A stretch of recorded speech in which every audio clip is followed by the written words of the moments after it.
नमस्कार दोस्तों, स्वागत है आप सभी का। और आपकी मध्य प्रदेश आबकारी आरक्षक की डेली क्लास चल रही है। ठीक है, आपकी कल से दिन में 12:30 बजे लाइव क्लास रहेगी, तो आप जुड़ सकते हैं लाइव क्लास से। जो नया है चैनल को सब्सक्राइब कर देना, बेल आइकन को प्रेस कर देना और इस नंबर पर व्हाट्सअप कर देना अगर आपको फ्री क्लास में जुड़ना है।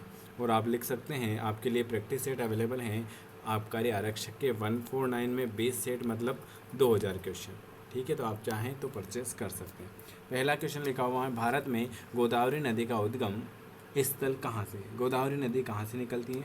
तो ब्रह्मगिरी पर्वत से। कहाँ से निकलती है? लिखा हुआ है गोदावरी नदी का उद्गम स्थल जो है वो ब्रह्मगिरी पर्वत आ जाएगा। अगला क्वेश्चन क्या लिखा हुआ है? अगला क्वेश्चन है, माजुली द्वीप किस नदी पर स्थित है? माजुली द्वीप किस नदी पर स्थित है? माजुली द्वीप किस नदी पर स्थित है, बताइए। माजुली द्वीप जो होता है वो कहाँ पर स्थित है? माजुली द्वीप जो है वो ब्रह्मपुत्र नदी पर स्थित है। कौन से नदी पर स्थित है? माजुली द्वीप जो है ब्रह्मपुत्र नदी पर स्थित है। चलिए अगले नंबर का क्वेश्चन क्या लिखा हुआ? तीसरा क्वेश्चन लिखा हुआ है, किस शैक्षिक रिपोर्ट के माध्यम से कलकत्ता विश्वविद्यालय अस्तित्व में आया था? किस शैक्षिक रिपोर्ट के माध्यम से कलकत्ता विश्वविद्यालय अस्तित्व में आया था?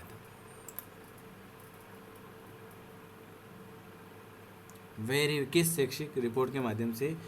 Woods dispatch. चलिए अगला क्वेश्चन क्या लिखा हुआ है? कमजोर के उत्थान के लिए उनके अधिनियम ने ब्राह्मण विरोधी आंदोलन का रूप ग्रहण कर लिया है, वह कौन सा है? कमजोर के उत्थान के लिए उनके अभियान ने ब्राह्मण विरोधी आंदोलन का रूप ग्रहण कर लिया है, वह हो जाएगा ज्योतिबा फूले। कौन हो जाएगा? ज्योतिबा फूले। अगला क्वेश्चन क्या लिखा हुआ है? अगला क्वेश्चन लिखा हुआ है, साइमन कमीशन का भारतीय द्वारा बहिष्कार क्यों किया गया था? बताइए, साइमन कमीशन का भारतीय द्वारा बहिष्कार क्यों किया गया था? तो यह जो है, इसमें भारतीय नागरिक संस्था नहीं, भारत का विभाजन नहीं, यह जो है यह भारतीय प्रतिनिधित्व के बिना एक पूर्ण श्वेत आयोग था। साइमन कमीशन का भारतीय द्वारा बहिष्कार इसलिए किया गया था क्योंकि यह भारतीय प्रतिनिधित्व के बिना एक पूर्ण श्वेत आयोग था। निम्नलिखित में से कौन सा भारत का राष्ट्रीय गान है?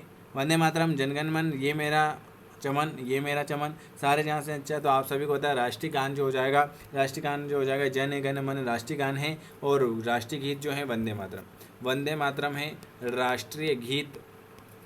और आपसे पूछा राष्ट्रीय गान तो जनगण मन। ठीक है, चलिए संयुक्त राष्ट्र संघ का मुख्यालय कहाँ पर है? संयुक्त राष्ट्र संघ का मुख्यालय कहाँ पर है, बताइए। संयुक्त राष्ट्र संघ का मुख्यालय बताइए, मुख्यालय कहाँ पर है संयुक्त राष्ट्र संघ का? वाशिंगटन डीसी, नई दिल्ली, न्यूयॉर्क या लंदन? संयुक्त राष्ट्र संघ का मुख्यालय जो आ जाएगा वो आपका आ जाएगा न्यूयॉर्क आ जाएगा। कहाँ आ जाएगा? न्यूयॉर्क जो है संयुक्त राष्ट्र संघ का मुख्यालय जो है ये आपके न्यूयॉर्क है। कौन सा जल क्षेत्र एशिया तथा यूरोप के बीच स्थित है? एशिया और यूरोप के बीच।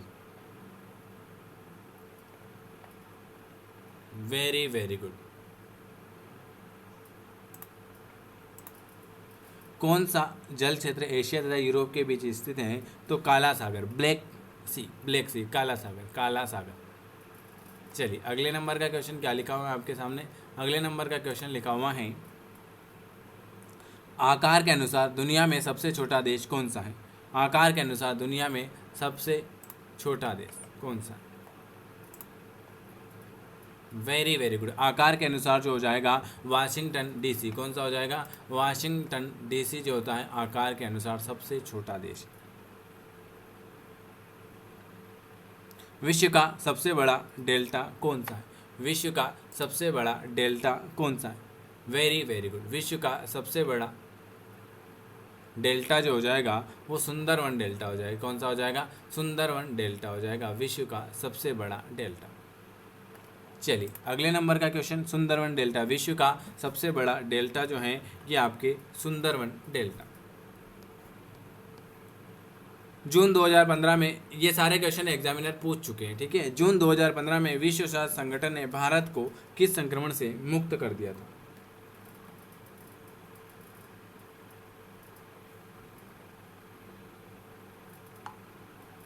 Very good. जून 2015 में विश्व स्वास्थ्य संगठन ने भारत को किस संक्रमण से मुक्त कर दिया था? तो मातृ और नवजात टिटनेस, मातृ और नवजात टिटनेस। निम्नलिखित में से किस दिन को अंतर्राष्ट्रीय श्रम दिवस के रूप में मनाया जाएगा? अंतर्राष्ट्रीय श्रम दिवस के रूप में कब मनाया जाता है? 1 मई को, 1 मई को।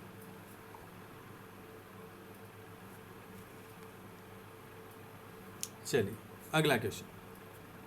हाल ही में किस बैंक ने एम वीज़ा नामक एक मोबाइल भुगतान की शुरुआत की?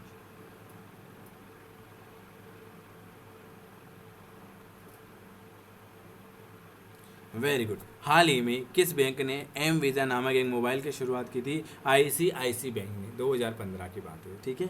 चलिए अगला क्वेश्चन है, 2022 राष्ट्रमंडल खेलों का आयोजन किस शहर में किया जाएगा?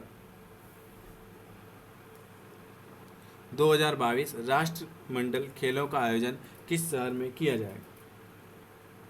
2022 राष्ट्रमंडल खेलों का आयोजन जो है वो आपका डरबन में किया जाएगा। कहाँ पर किया जाएगा? डरबन में किया जाएगा, डरबन, डरबन।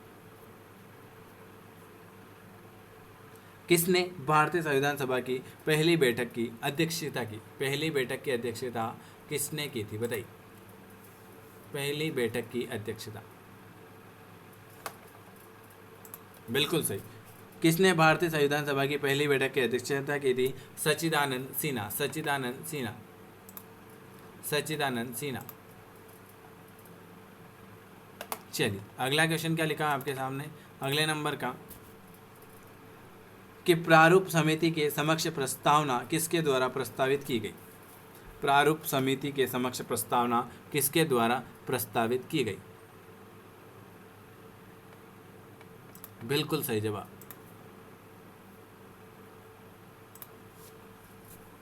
प्रारूप समिति के समक्ष प्रस्तावना जो है जवाहरलाल नेहरू, किसके द्वारा? जवाहरलाल नेहरू। भारत के संविधान ने भारतीय महासंघ की योजना किस राष्ट्र के संविधान से ली है? बताइए। बिल्कुल सही। भारत के संविधान ने भारतीय महासंघ की योजना जो है वो आपके कनाडा से ली है। कहाँ से ली है? कनाडा से ली है। चलिए कहाँ से ली है? कनाडा से। डेथ ऑफ प्रेसिडेंट, कौन सी? डेथ ऑफ प्रेसिडेंट पुस्तक के लेखक कौन है? डेथ ऑफ प्रेसिडेंट पुस्तक के लेखक कौन हो जाएंगे? डेथ ऑफ प्रेसिडेंट पुस्तक के लेखक कौन है? बिल्कुल सही जवाब, William Manchester, William Manchester, William Manchester हैं डेथ ऑफ प्रेसिडेंट पुस्तक के लेखक। रामचरितमानस उपन्यास किसके द्वारा लिखा गया है? रामचरितमानस उपन्यास किसके द्वारा लिखा गया है? तुलसीदास के द्वारा, तुलसीदास जी के द्वारा। रामचरितमानस ये है उपन्यास, ये किसके द्वारा लिखा गया? ये आपके तुलसीदास जी के द्वारा लिखा गया। कौन सा पंचतंत्र लेखक है? विष्णु शर्मा, विष्णु शर्मा पंचतंत्र। ये आपको 20 से 25 क्वेश्चन कराएं। इसके अलावा आपके लिए प्रैक्टिस सेट भी अवेलेबल है, आप चाहें तो परचेस कर सकते हैं। वीडियो कैसा लगा कमेंट जरूर करें, चैनल को सब्सक्राइब करें। कल से 12:30 बजे क्लास रहेगी, जिनको फ्री क्लास में जुड़ना है इस नंबर पर व्हाट्सअप भी कर सकते हैं। वीडियो देखने के लिए आप सभी मेरे प्यारे भाई बहनों का बहुत बहुत धन्यवाद।